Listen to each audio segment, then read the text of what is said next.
So for this is also the same. You pair the top first, and then make sure that it's straight, at least on this part.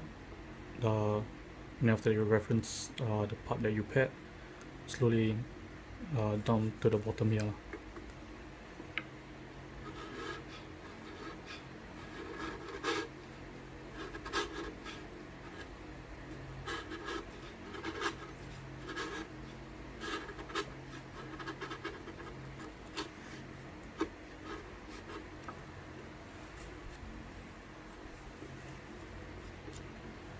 Same thing on this side.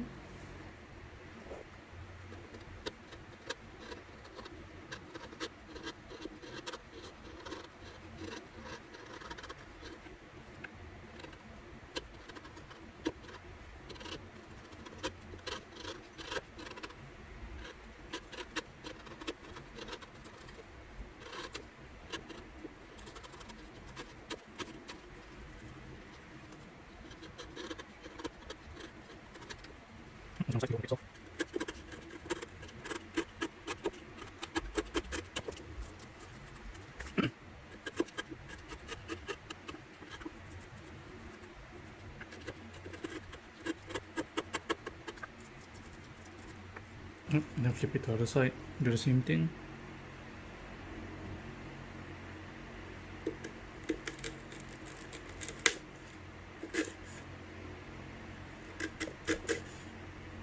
When you pair this flat, you need to make sure that on the side that you paired first is down to the line itself before you actually flip it around.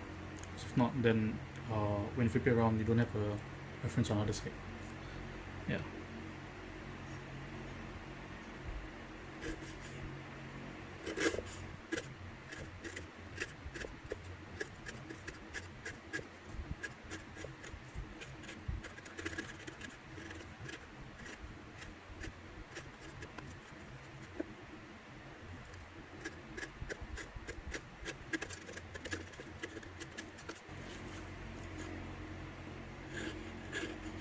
So once I think you're almost there, just chisel all the way up to almost the end there. I'm gonna slice the end so it doesn't tear out. And put your chisel in there. Try and rock it. If it doesn't rock, that means it's flat. And use that as a reference to bring down the rest.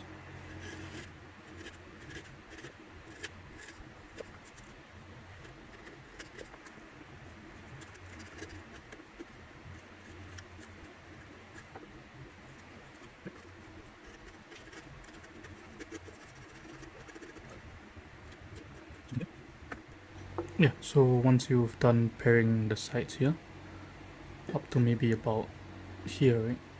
So as you can see, I still have like some leftovers on the sides here.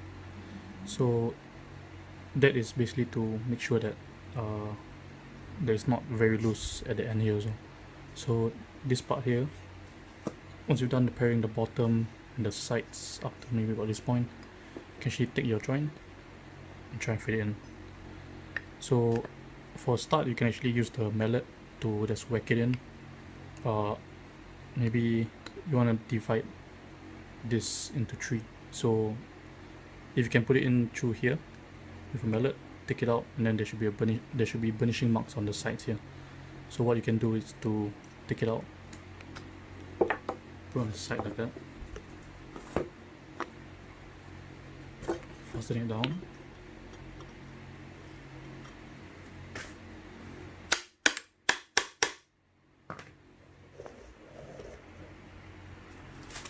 Take your chisel, so keep it flat like that, upright.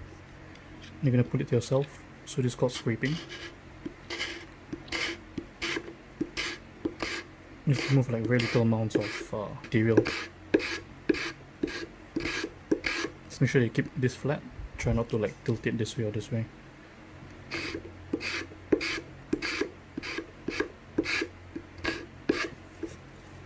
Once you're done with that, from here, I'm gonna push it down all the way. Since the scraping it basically doesn't scrape at the end here. Only on this part once it gets momentum. So we need to pair the ends here, like so.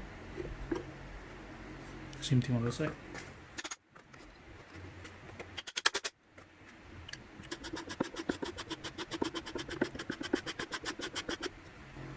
Yeah, that's for burnishing. But then if let's say when you whack it in maybe about a third of the way, right, and then there's like a dent on the side of the wood here, what you have to do is you have to pare it down. You have to pare the rest of it to be as low as that dented mark. Not too sure if you understand, but basically you have to pare it very little at a time, then keep trying to fit that, and then keep trying until it goes all the way.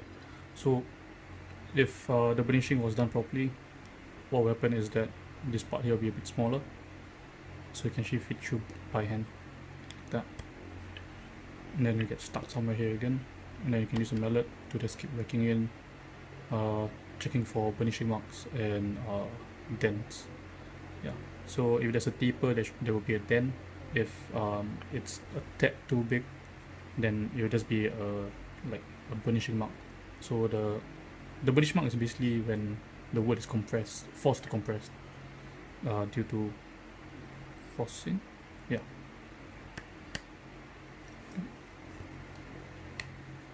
Yeah, so you're gonna keep going all the way until the end here. So because of the end here, there's a bit more material than the rest, right? Basically once this part touches here, what you can do is you can check. Basically this whole area here, it's usually you can actually confirm that that part is pretty much straight, and you can use this part as reference to remove this material here. Yeah, so yep, just keep trying until it fits. If it doesn't, just use a mallet, hammer, mallet, same. Yeah, but make sure you put a piece of wood at the top here, the scrap wood, so don't damage the ends of the wood itself.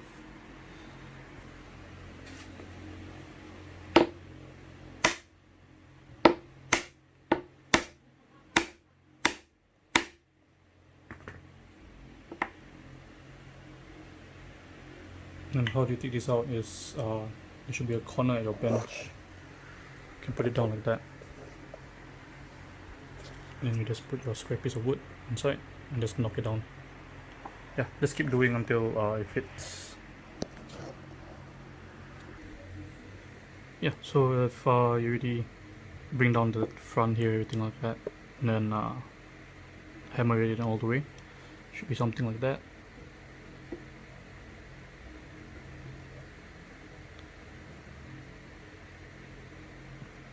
Yeah, so yeah, that's basically a sliding dovetail joint. So that's basically it.